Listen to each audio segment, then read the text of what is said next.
This is Democracy Now!, democracynow.org, The War and Peace Report. I'm Amy Goodman, and I am glad to be home. With temperatures dropping into the 30s at night, concern is growing for the nearly 2 million people still without power after Superstorm Sandy. While power has been restored in most of Manhattan, many of the hardest-hit areas of the city remain in the dark, including Staten Island, Rockaways, and Red Hook. In New Jersey, more than 1 million people are without power. On Sunday, New York City Mayor Michael Bloomberg said 40,000 displaced residents of the city are now in need of shelter. We begin today's show in the Rockaways, a peninsula located in the southeast section of the city. Democracy Now! Senior producer Mike Burke traveled there on Friday. And if you didn't see the people sitting around outside, it would look like a war zone. Like they came in here, they bombed the neighborhood, and they left it. So it's eerie. We're here on Beach 91st Street in the Far Rockaways section of Queens, New York. It's Friday afternoon, 4 days after Hurricane Sandy devastated this community. We're standing right next to what was the boardwalk that used to stretch along the beach here in the Rockaways. The boardwalk is now taking up much of this street. You can see the boardwalk literally on top of cars that were parked here. Residents tell us about 5 feet of water poured down this street on Monday. As you walk down the street today, you see debris in giant piles in front of almost every single house. Let's go into one apartment that was completely destroyed on Monday during the storm. My name is Louis DeCarolis. I'm 51 years old. On Monday night, I was sitting here at the computer. I felt a little water at my feet, so I got the mop.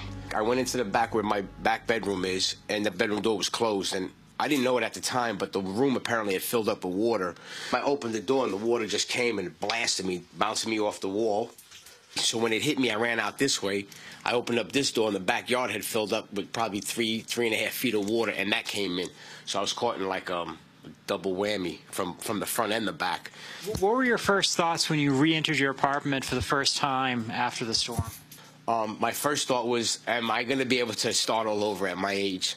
You know, it's a little difficult when you're 50-something years old. Not that I'm old, and I'm still alive, thank God, but why?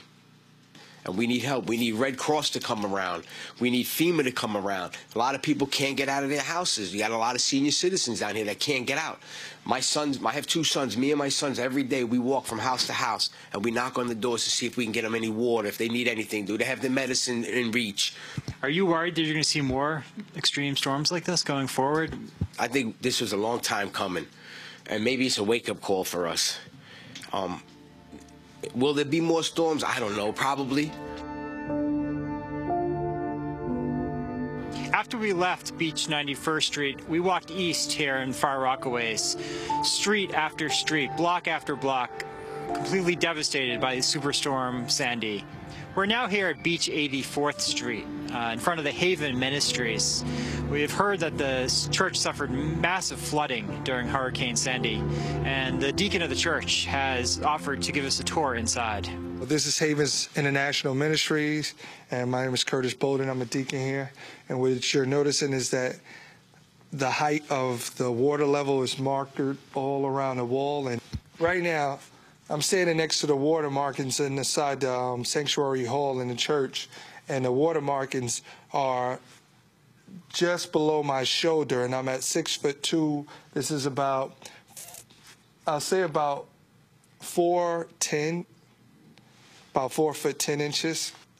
This is the first time that people know of the bay actually met the sea in the middle at 5 feet. This water level was all throughout Far Rockaway. A lot of people don't understand that. This was the water level straight across.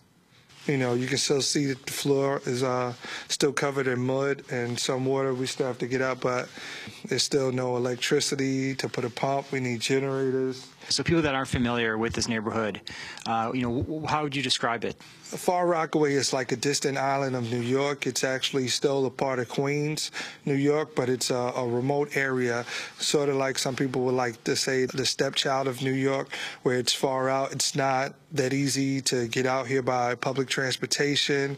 It's really very remote, somewhat similar to how Atlantic City looks, but Atlantic City is not surrounded by water like Far Rockaway is.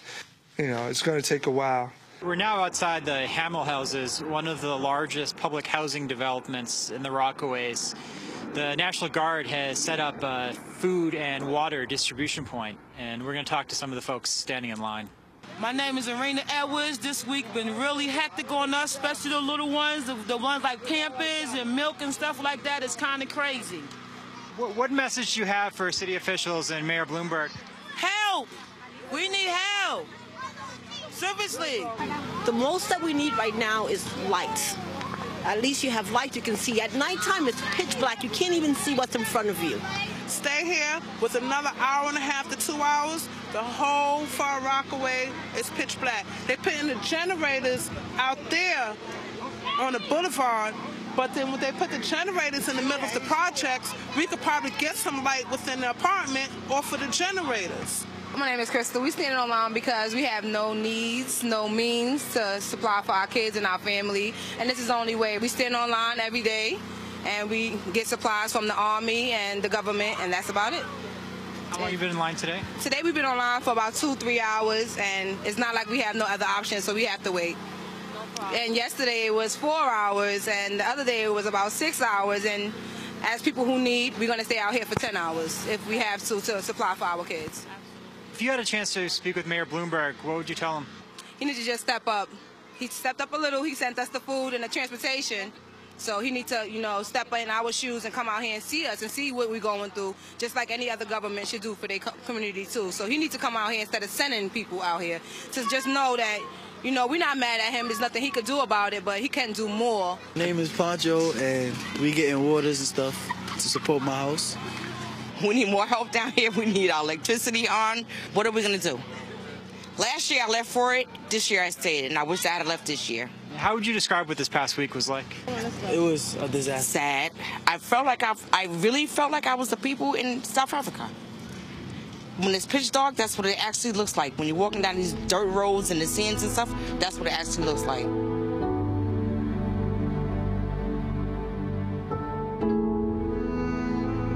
We're going to pull out of this. Yeah, Rockaway got devastated, but I think we're going to pull out of this and come out of this a lot stronger and hopefully a lot better. That piece produced by Democracy Now! Senior producer Mike Burke and videographer Elizabeth Press. Mike joins us here in the studio. Mike, the anger is intense in Rockaways right now. Yeah, we stood in line with some of these people, and they'd been in line for hours just to get bottled water.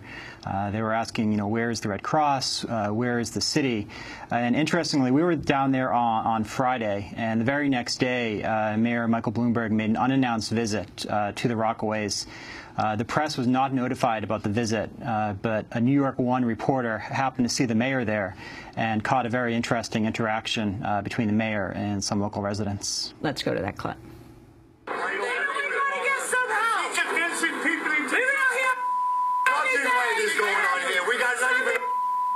There's old ladies that like milk and got nothing. This is the first drop-off over the bridge. We can't even get a bottle of water, a hot chocolate. Where? 1 o'clock. 1 o'clock. So we got to wait from last night till 1 o'clock in the morning. In the afternoon. That were the residents angry at Mayor Bloomberg, Mike. Interestingly,